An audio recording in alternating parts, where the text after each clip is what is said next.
The U.S. Senate is raising serious alarms about China's global expansion. From the Bahamas to India, senators are warning that Chinese influence is growing rapidly, threatening America's national security and economic interests.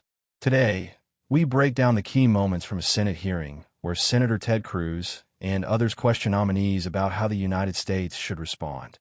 Senator Cruz sounded the alarm about China's growing foothold in the Caribbean, especially in the Bahamas. With no U.S. ambassador there since 2011, China has stepped in, pouring billions into deep-water ports and infrastructure. The Bahamas sits just 50 miles off Florida, making these investments a direct national security risk for America. Senator Cruz. Thank you, Mr. Chairman. Mr. Walker, I'm extremely alarmed by China's encroachment across the Western Hemisphere. Just a couple of weeks ago, I traveled to El Salvador, Panama, and Mexico, and met with leaders who all echoed the same concern.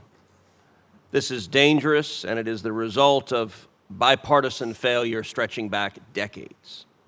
As you noted in your testimony, we've had no Senate-confirmed ambassador to the Bahamas since 2011, under both Republican and Democrat administrations. That's left an enormous vacuum, allowing China to make inroads in the Bahamas for over a decade, pouring billions into a deep-water port and other critical sectors of the economy.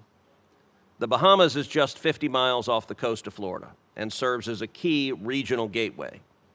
The proximity makes any major foreign investment or infrastructure project directly relevant to American national security.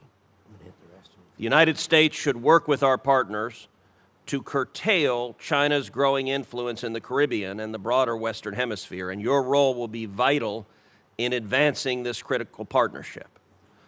What policy approaches, in your judgment, should we pursue to help the Bahamas resist Chinese pressure? Mr. Walker, nominee for the Bahamas post, emphasized the need for the U.S. to be the partner of choice. He stressed working closely with Bahamian leaders while encouraging American companies to invest heavily in the region. This, he argued, is the best way to counterbalance China's financial influence. Well, thank you for your question, Senator. First of all, I can't set policy, and it is set by the president. But what I see China doing now is they're doing a lot of influence in the Caribbean. And one of the things that I feel that I would do to get China to is continue to work with the Bahamian people to make sure that we become the partner of choice, being so close because of being 50 miles of proximity from the United States, just to work with the Bahamian people and the Bahamian government to make sure that we become the partner of choice. And at the same time, work with a lot of the American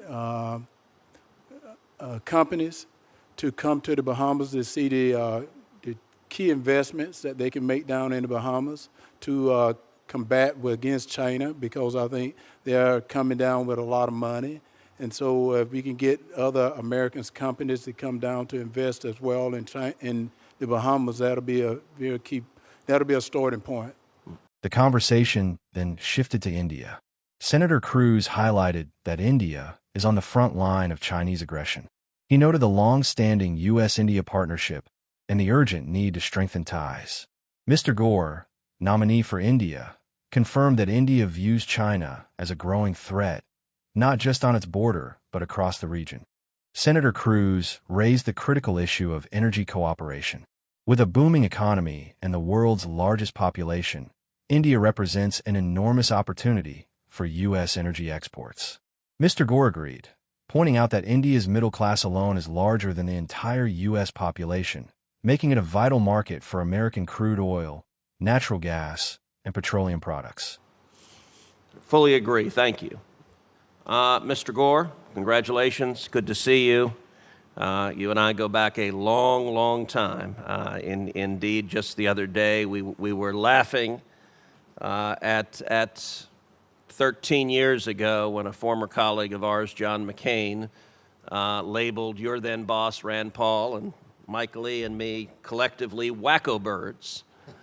And as you know, although I couldn't find it, I have a baseball cap in my office given to me by a grassroots supporter with Daffy Duck labeled wacko bird, and I remain a proud wacko bird. I feel pretty confident Senator Lee and Senator Paul do as well.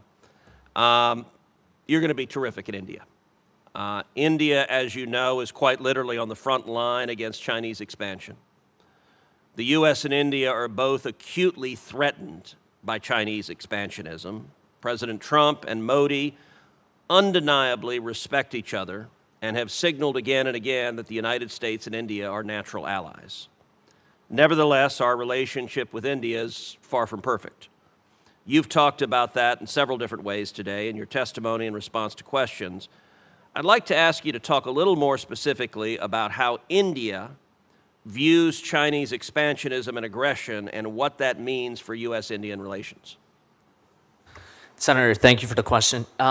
Look, India is very concerned. I mean, they've openly spoken about this, as I think it was Senator Haggerty who pointed out just 5 years ago, they were in open conflict.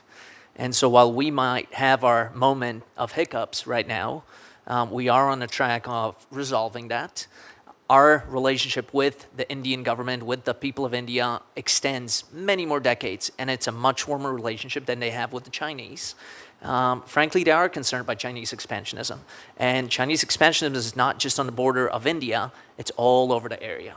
And so we share a lot in common, and we share a lot of the same concerns that other nations in the region do. So should I be confirmed, we will make that a top priority, that India is pulled into our side and away from them. I fully agree. Another area that remains under-discussed is cooperation with India, specifically on energy. India has the world's largest population, a booming economy, and it's on track to become the world's largest economy in future years. President Trump is committed to American energy dominance, and obviously my home state of Texas is a powerhouse when it comes to energy. Talk a little bit about the possibilities for U.S.-India energy cooperation. Look, possibilities are endless, Senator, as you pointed out. We fully intend in these trade talks that are ongoing right now to open the markets to crude oil, petroleum products, liquefied natural gas. You're talking about a population of 1.4 billion individuals there. Their middle class, by our definition, is larger than the entire United States of America. And so we have countless possibilities to expand into those markets, and we fully intend to do that. Excellent. Thank you, Senator. If you want to stay updated on stories like this, where politics, economics, and global power collide, make sure you click that subscribe button and join our community. This Senate hearing revealed two major fronts where U.S. strategy against China must sharpen: the Caribbean and India. From ports just off Florida's coast to energy partnerships across Asia, the stakes could not be higher. The question remains, will America act quickly enough to counter China's growing reach?